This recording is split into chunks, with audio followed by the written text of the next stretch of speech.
اعوذ باللہ من الشیطان الرجیم بسم اللہ الرحمن الرحیم ان اللہ وملائکتہ یصلون علی النبی یا ایہا الذین آمنوا صلوا علیہ وسلموا تسلیما اللہم صلی علی محمد وعلی آل محمد کما صلیت علی ابراہیم وعلی آل ابراہیم انک حمید مجید اللہم بارک علی محمد وعلی آل محمد کما بارکت علی ابراہیم وعلی آل ابراہیم انک حمید مجید اللہم صلی علی سیدنا محمد وعلی آل محمد بعدد کل ذرۃ مئۃ الف الف مرہ الصلاۃ والسلام علیک یا سیدی یا رسول اللہ وعلی آلک یا سیدی یا حبیب اللہ الصلاۃ والسلام علیک یا سیدی یا رحمۃ للعالمین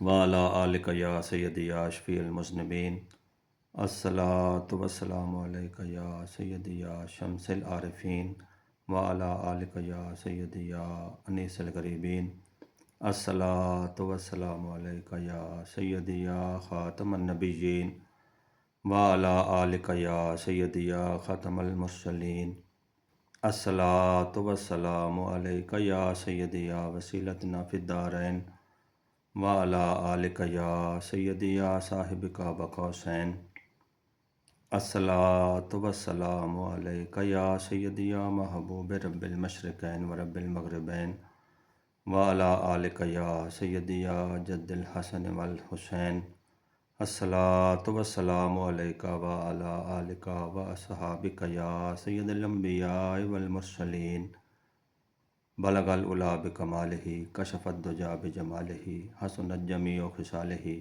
صلوا علیہ وآلہ سبحان ربک رب العزۃ عما یصفون وسلام علی المرسلین والحمد للہ رب العالمین۔ السلام علیکم ورحمۃ اللہ وبرکاتہ۔ امید کرتا ہوں کہ اللہ تعالیٰ کے فضل و کرم سے آپ سب ٹھیک ہوں گے۔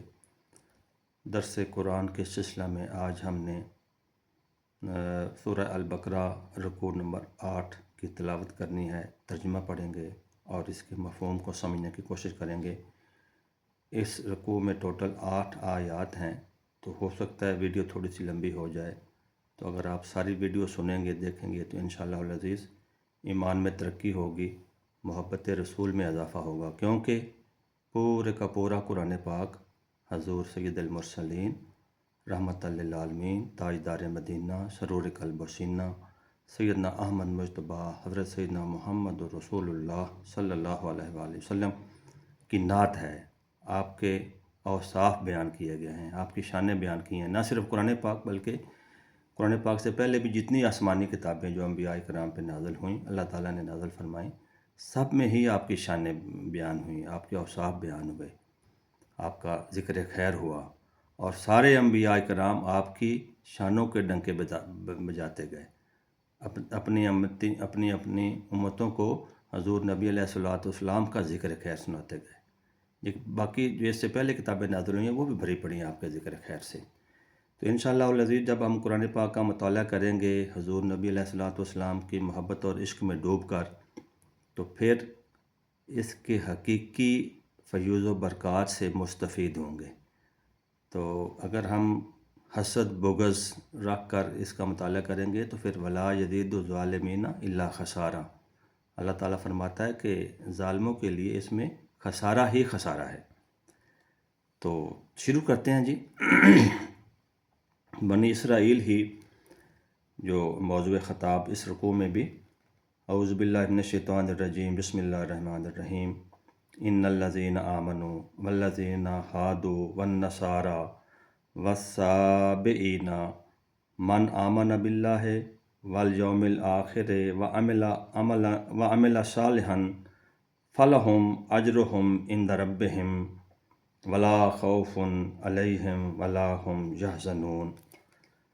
بے شک ایمان والے، بے شک محبت رسول والے، بے شک عاشقان رسول، بے شک پکے مسلمان جو حضور سید المرسلین رحمت للعالمین صلی اللہ علیہ وآلہ وسلم کے دست حق پرست پر مسلمان ہوئے، کلمہ پڑھا، تو بے شک ایمان والے والذین ہادو اور یہود و نصارہ اور ستارہ پرست میں سے وہ لوگ جو اللہ اور یوم آخرت پر ایمان لائے اور نیک عمل کیے، پس ان کے لیے ان کے رب کے ہاں اجر ہے، ثواب ہے، اور ان کو نہ تو کوئی اندیشہ اور نہ ہی کوئی غم۔ اب اس میں ایک بڑی نکتے والی بات سمجھنے والی ہے۔ پہلا تو بالکل سمجھ آتا ہے کہ جناب ان الذین آمنوا، بے شک ایمان والے۔ دوسرا اللہ تعالیٰ فرما رہا ہے کہ یہود و نصارہ اور ستارہ پرستوں میں سے وہ لوگ جو حضور نبی رحمت صلی اللہ علیہ وآلہ وسلم کے ذریعے سے ایمان لائے، یعنی کہ پہلے آپ پر ایمان لائے، پھر اللہ اور یوم آخرت پر ایمان لائے، پھر نیک عمل کیے، ان کے لیے ان کے رب کے ہاں اجر ہے، ثواب ہے، اور ان کو نہ کوئی خوف نہ کوئی غم۔ یہ ہے مومنین کے لیے خوشخبری۔ مومنین کے لیے پورے کے پورے قرآن پاک میں اللہ تعالیٰ نے اپنے انعامات کا ذکر کیا ہے، نہ کہ عذاب کا ذکر۔ عذاب کا ذکر جو یوم آخرت وہ تنگی کا دن ہوگا، نفس نفسی کا عالم ہوگا، ہم پہلے بھی پڑھ کے آئے ہیں، وہ صرف اور اللہ تعالیٰ نے کفار کے لیے کیا ہے۔ حضور نبی اکرم صلی اللہ علیہ وآلہ وسلم کے دشمنوں کے لیے ان کا ذکر ہے۔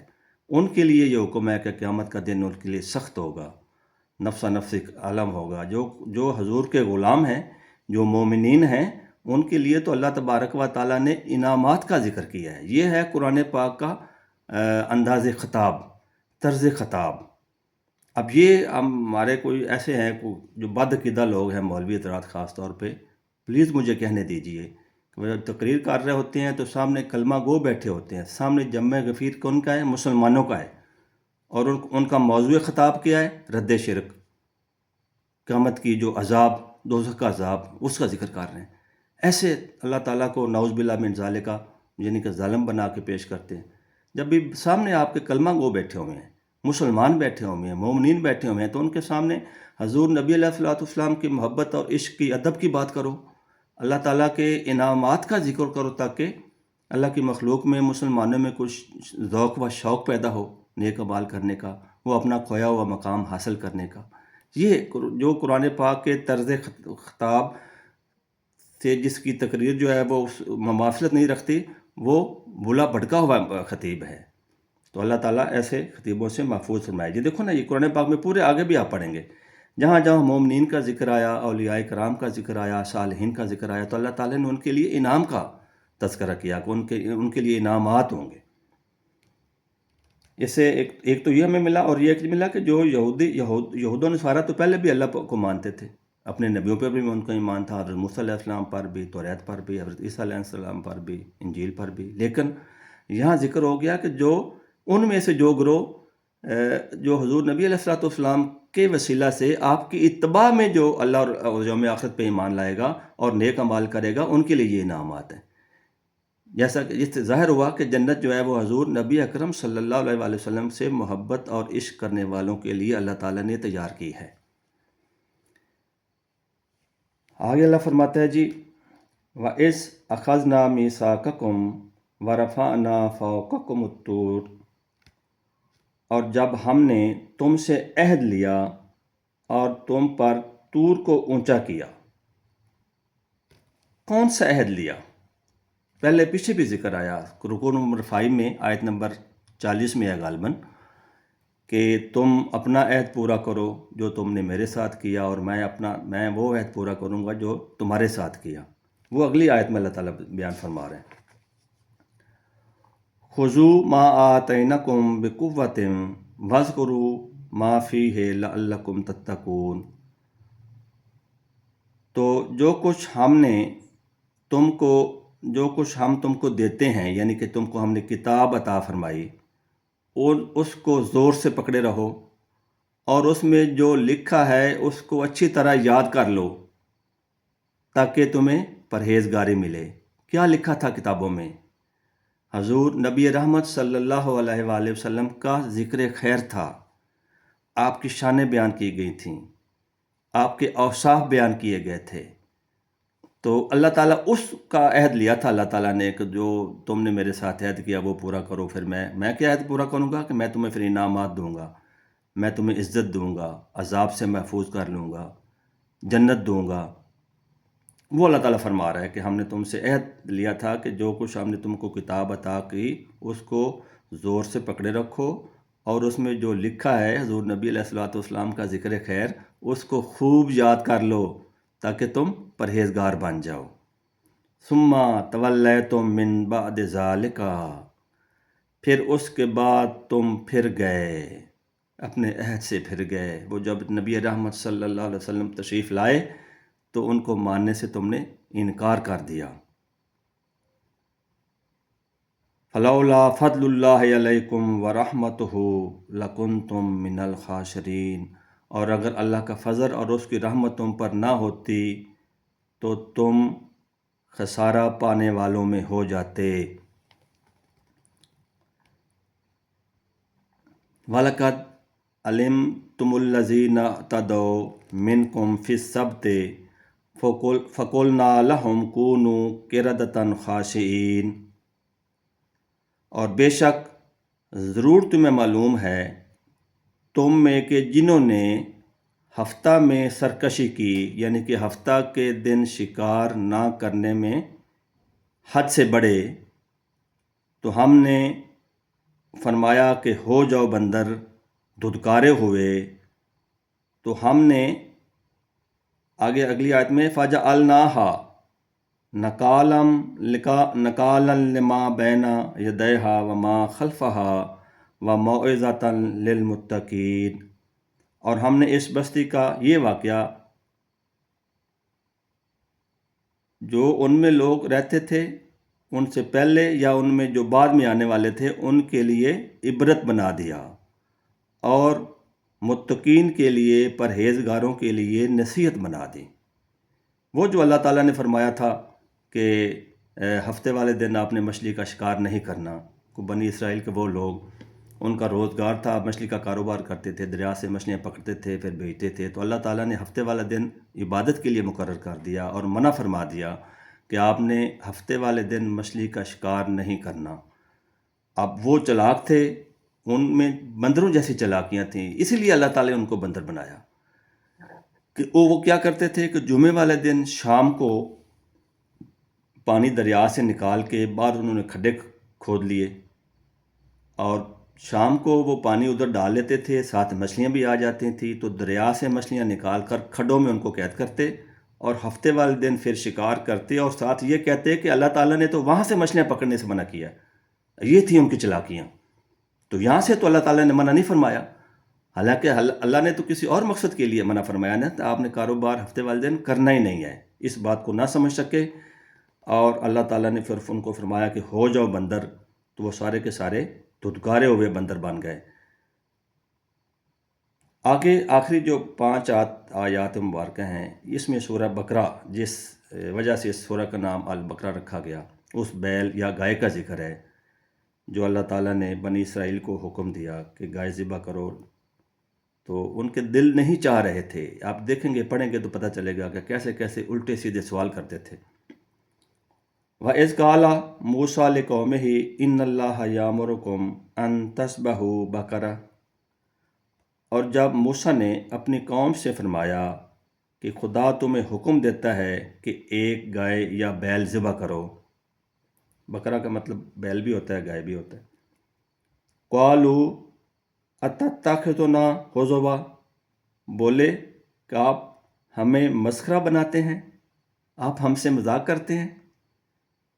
قَالَ أَعُوذُ بِاللَّهِ أَنْ أَكُونَ مِنَ الْجَاهِلِينَ.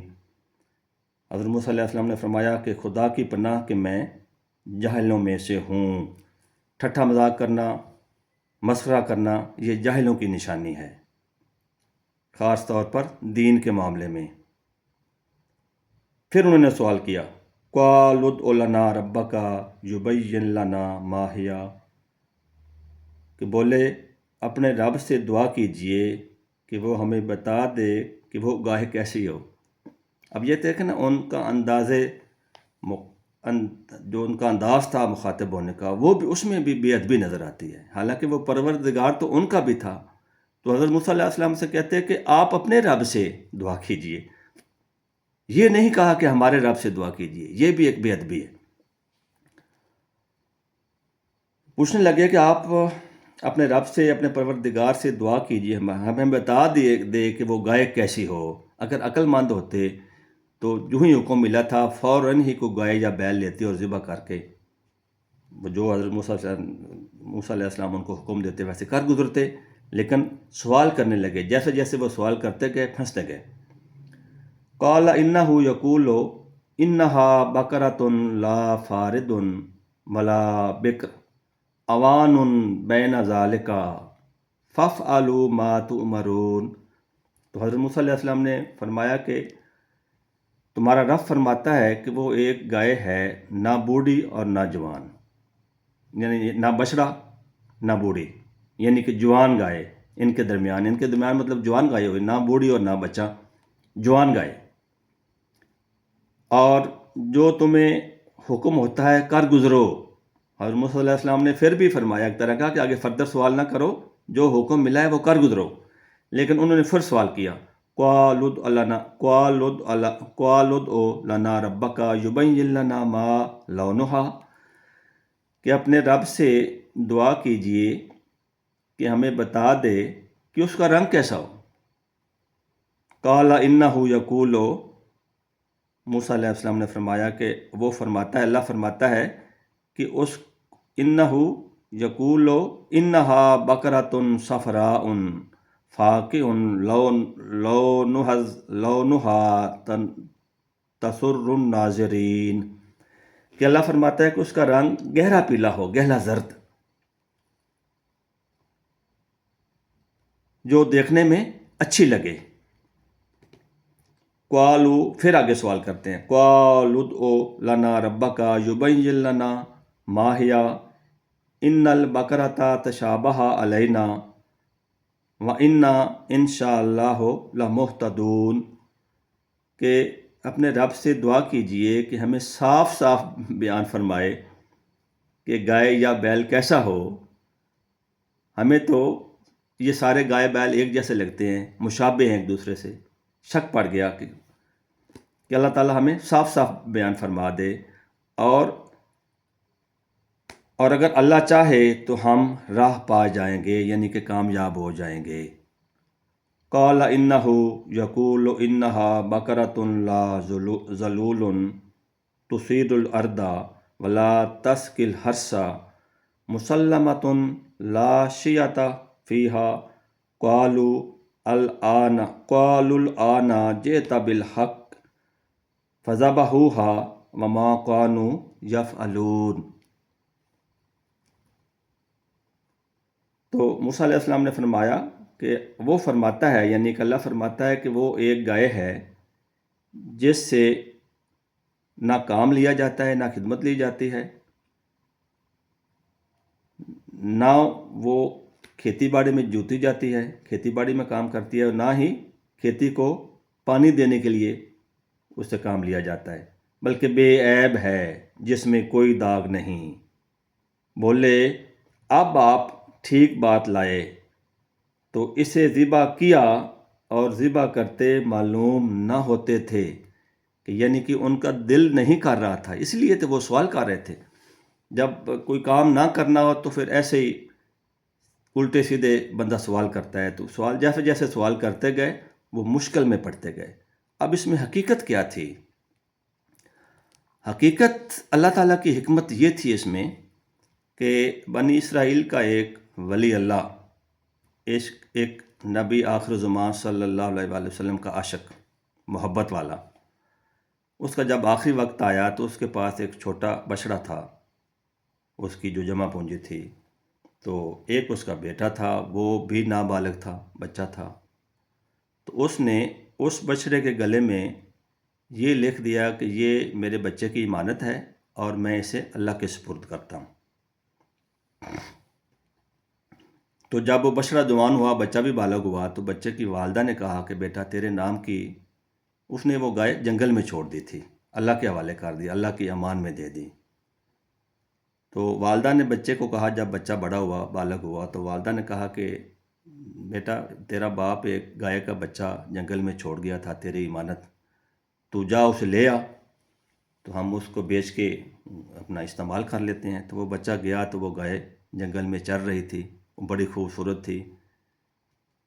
گائے وہی تھی جو نشانیاں اللہ تبارک و تعالیٰ نے بنی اسرائیل کو بتائیں۔ آج جو گائے گھر لے آیا، تو والدہ نے کہا کہ اس کو منڈی میں لے جا، فروخت کر۔ تو اس جیسی گائے کی قیمت اس وقت 3 دینار تھی۔ تو والدہ نے فرمایا کہ بیٹا 3 دینار سے کم نہیں بیچنی، اگر 3 دینار تک بکے، گاہک لگے تو گائے دے دینا، لیکن دینے سے پہلے، سودا کرنے سے پہلے مجھ سے اجازت دوبارہ لے لینا۔ اب دیکھو نا، وہ اللہ کا محبوب بندہ تھا، ولی اللہ تھا، تو اللہ تعالیٰ کیسے اپنے محبوب بندے کی باقیات جو ہیں، اس کے جو ورثاء ہیں، اس کی کیسے اللہ تعالیٰ کفالت کر رہا ہے۔ اس واقعہ میں کئی اسباق ہیں۔ تو بچہ جب مارکیٹ میں لے کے گیا، تو اللہ کا رحمت کا فرشتہ انسانی شکل میں منڈی میں کھڑا تھا، اس نے جاتے ہی گائے کا ریٹ لگا دیا 6 دینار یا 6 درہم، جو بھی تھی اس وقت کرنسی، اور ساتھ یہ شرط رکھ دی کہ یہ سودا ہمارا تب ہوگا جب اپنی والدہ سے دوبارہ نہیں پوچھو گے۔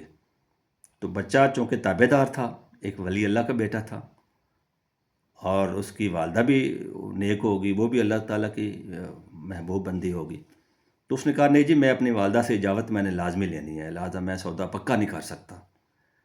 تو اس نے کہا ٹھیک ہے، پھر جا کے لے لو اجازت۔ وہ دوبارہ بچہ واپس اپنے گھر آیا، تو والدہ سے یہ بات کی، تو اس نے کہا کہ 6 دینار کا وہ کہہ رہا ہے، تو دوبارہ جا کے بات کر لو، لیکن پھر بھی سودا پکا کرنے سے پہلے دوبارہ میرے سے پوچھ لینا۔ وہ دوبارہ جب بچہ مارکیٹ میں، وہ منڈی میں لے کے آ گیا، تو وہی بندہ کھڑا، تو اس نے آتے ہی اس کی قیمت 12 دینار لگا دی، سوری، پہلے 3 دینار لگائی، پھر دوبارہ گیا تو 6 دینار۔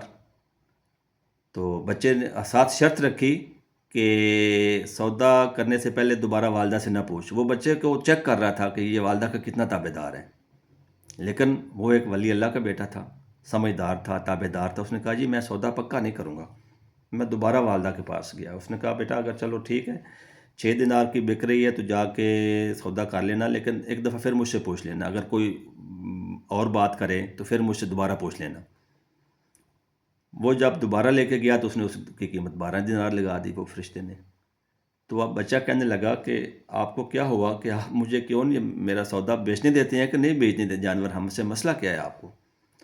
تو پھر اس اللہ کے فرشتے نے بتایا کہ ایسا کرو، گائے گھر لے جاؤ، تو اس گائے کے خریدار لوگ آئیں گے، تو اس کی قیمت جو ہے نا، وہ 12 دینار 20 دینار نہیں مانگنی آپ نے، اس کی قیمت یہ جو اس کی کھال اترے گی، وہ کھال کو سونے سے بھر کے دیں گے۔ یہ ان سے پکی بات کرنا ہو، اس کا جس کی قیمت جو ہے نا، وہ سونا ہے، اس کی کھال میں سونا بھر کے دیں گے آپ کو، یہ لگانا، لے جاؤ گائے واپس۔ وہ جب گھر پہنچا، تو حضرت موسیٰ علیہ السلام اور وہ بنی اسرائیل کے لوگ تلاش کرتے کرتے جب وہاں پہنچے، تو وہ وہی گائے تھی جس کی ساری نشانیاں اللہ تبارک و تعالیٰ نے بتائی ہوئی تھیں۔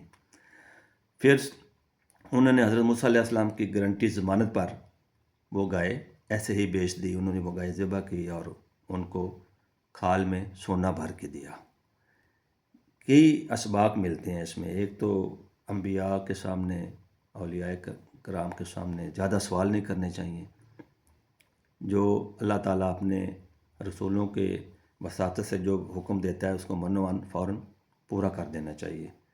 دوسرا یہ ہے کہ اللہ تعالیٰ جو ہے نا، فقر کی دولت عطا فرمائے، جو اللہ نے دیا ہے اس پر بندہ راضی رہے، اور جب دنیا سے جائے تو اللہ کی امان میں دے کے جائے، اپنے بچوں کو بھی، اپنے جو وہ ترکہ چھوڑتا ہے اس کو بھی۔ تو اللہ تعالیٰ اپنے محبوب بندوں کے ورثاء کو کی کفالت بہتر طریقے سے کرتا ہے۔ واللہ خیر الرازقین۔ یہ تھی جناب آج کی ویڈیو۔ تو اللہ تبارک و تعالیٰ ہمیں قرآن پاک کے مفاہیم کو صحیح معنوں میں سمجھنے کی توفیق عطا فرمائے، اور منوان ہماری جو پریکٹیکل لائف ہے اس میں اپنے اوپر ان کو لاگو کرنے کی توفیق عطا فرمائے، اور حضور سید عالم صلی اللہ علیہ وآلہ وسلم کے عشق و محبت میں اضافہ کرے ہمارے سینے۔ آپ صلی اللہ علیہ وآلہ وسلم، آپ کی صحابہ کرام، اہل بیت اطہار، اولیاء کرام کی محبت سے سرشار فرما دے۔ یہ کلیہ ہے کہ محبوب کی ہر چیز محبوب ہوتی ہے۔ جب ہم حضور سے محبت کریں گے تو جس چیز کی نسبت آپ کے ساتھ ہو جائے گی وہ بھی ہمارے لیے نہایت ہی قابل احترام اور مقدم ہو جائیں گی۔ ان کے ساتھ بھی ہمیں وہی انس پیدا ہو جائے گا، محبت پیدا ہو جائے گی۔ تو اس گروہ جو ہے، اس گروہ میں سے کسی ایک کا بھی انکار کرنا، یہ رسول اللہ صلی اللہ علیہ وآلہ وسلم کو اذیت دینے کے مترادف ہے۔ آپ کے اہل بیت اطہار، آپ کی آل اولاد، آپ کے صحابہ کرام اور اولیاء کرام، غلامان مصطفیٰ صلی اللہ علیہ وآلہ وسلم۔ تو اللہ تعالیٰ ہمیں سب کا عشق و محبت عطا فرمائے، ہمارے ایمان میں ترقی عطا فرمائے۔ اللہم صلی علی سیدنا محمد وعلی آل محمد بعدد کل ذرۃ مئۃ الف الف مرہ۔